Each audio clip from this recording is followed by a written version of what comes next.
এখন গ্রীষ্মকাল আর এই অদিনে লক্ষ্মী গণেশ কার্তিক পুরো সংসার সহ দুর্গাপুজো দেখতে চাও? কলকাতার কোথায় চলে সারা বছর দুর্গাপুজো?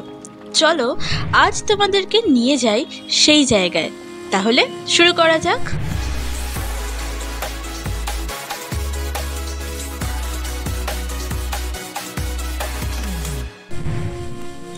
কলকাতার বুকে মা দুর্গার মন্দির। হ্যাঁ, আমরা মা কালীর মন্দির তো প্রায়ই দেখেছি এই কলকাতার বুকে, কিন্তু রাবণ বধের জন্য শ্রীরাম যে দেবী দুর্গাকে পুজো করেছিলেন তার জন্য আমরা প্রায় 360 দিন অপেক্ষা করে থাকি। কিন্তু এখন চাইলেই দর্শন করে নেওয়া যাবে সেই বিগ্রহ দিনের যে কোনো সময়। কিভাবে সেটা জানার জন্য আসতে হবে মেট্রোপলিটন।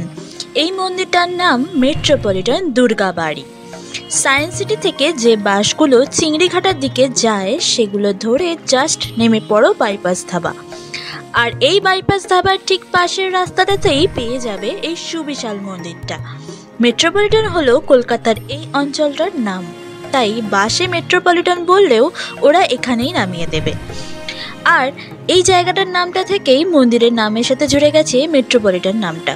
মন্দিরে ওঠার আগেই পাবে বিনামূল্যে জুতো রাখার জায়গা, তাই চটপট জুতো খুলে চলো এবার দেখা যাক ভিতরটা।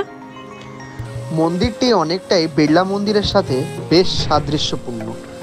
মন্দিরের সামনে যে বাগান ও ফুল গাছ রয়েছে সেসব বেশ মনোরম।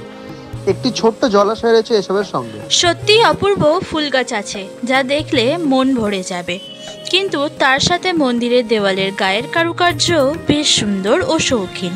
মূলত দেবদেবীদের বিভিন্ন কাহিনীর রূপ তুলে ধরা হয়েছে এই দেওয়ালগুলোয়। এই মন্দিরটি কিন্তু সিঙ্গেল মন্দির নয়, পুরো কমপ্লেক্সে 5টা মন্দির আর নানান দেবদেবী আছেন সেখানে। মেট্রোপলিটন দুর্গাবাড়িটি কিন্তু শ্রী শ্রী দুর্গা মন্দির বলেও পরিচিত। যদি চূড়ার সংখ্যা হিসাবে ধরা হয় তাহলে সেক্ষেত্রে এটি হলো পঞ্চরত্ন মন্দির। মন্দিরের দুদিকে সিঁড়ি বেয়ে আসা যায়। সামনে দুটি ছোট মন্দিরের একটিতে শ্রী জগন্নাথ, বলরাম, সুভদ্রা ও রাধাকৃষ্ণজি আছেন, অন্যটিতে আছেন শ্রী হনুমানজি। এবং পিছনের দিকে একইভাবে দুদিকে দুটি মন্দিরের একটিতে রয়েছেন বাবা ভোলানাথ এবং অন্য মন্দিরটিতে রয়েছেন মা কালী।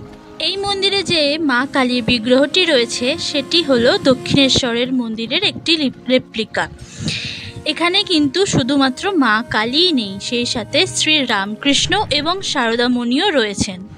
এই মন্দিরটি প্রতিদিন সারাক্ষণই খোলা থাকে, খুব কম সময়ের জন্য বন্ধ হয়। ভোর 5টা থেকে খুলে যায় এই মন্দিরটি, তারপর সেই রাত 10টায় বন্ধ হয়। কিন্তু মূল বিগ্রহটি দুপুর 12:30টায় আরতি এবং ভোগের নিবেদনের পর 1টা থেকে 4টে পর্যন্ত বিশ্রামে থাকে, অর্থাৎ পর্দা দিয়ে ঘেরা থাকে। সন্ধ্যে 7টার সময় সন্ধ্যা আরতির পর কিন্তু বিনামূল্যে এখানে প্রসাদ পাওয়া যায়। মন্দিরের ভিতরে প্রধান দেবতা হলেন দেবী দুর্গা, যার মূর্তি কেন্দ্রে আরও সঙ্গে গণেশ, সরস্বতী, লক্ষ্মী এবং কার্তিক আছেন। সব থেকে সুন্দর ব্যাপার হচ্ছে আমরা যখন কুমোরটুলি থেকে মূর্তি এনে ক্লাবে ক্লাবে বা বাড়িতে বাড়িতে দুর্গাপুজো করি সেগুলো মাটির মূর্তি হয়ে থাকে, কিন্তু এই মন্দিরের সমস্ত সংসার নিয়ে দেবী দুর্গা পুরোটাই অষ্টধাতু নির্মিত। আর আরও একটি জিনিস হচ্ছে আলো।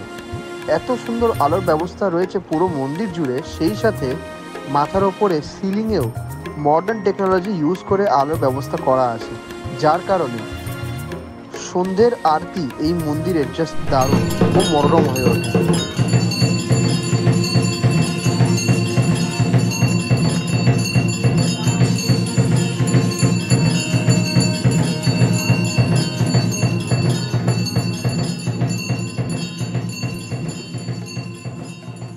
প্রতিদিন সুন্দর করে পরিষ্কার রাখা হয় মন্দির কমপ্লেক্স।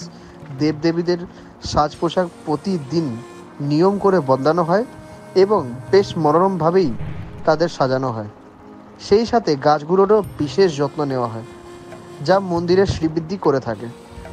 মন্দিরের প্রধান পুরোহিত সহ আরও 2জন সহপুরোহিত পুজো, আরতি ও ভোগের দায়িত্ব নিয়ে থাকেন। যদি আমাদের এই উপস্থাপনা তোমাদের ভালো লেগে থাকে তাহলে অবশ্যই এই চ্যানেলটাকে সাবস্ক্রাইব করে দিও, লাইক করে দিও আমাদের ভিডিও, আর কমেন্টে জানাও তোমাদের মতামত। দেখা হচ্ছে পরের ভিডিওতে।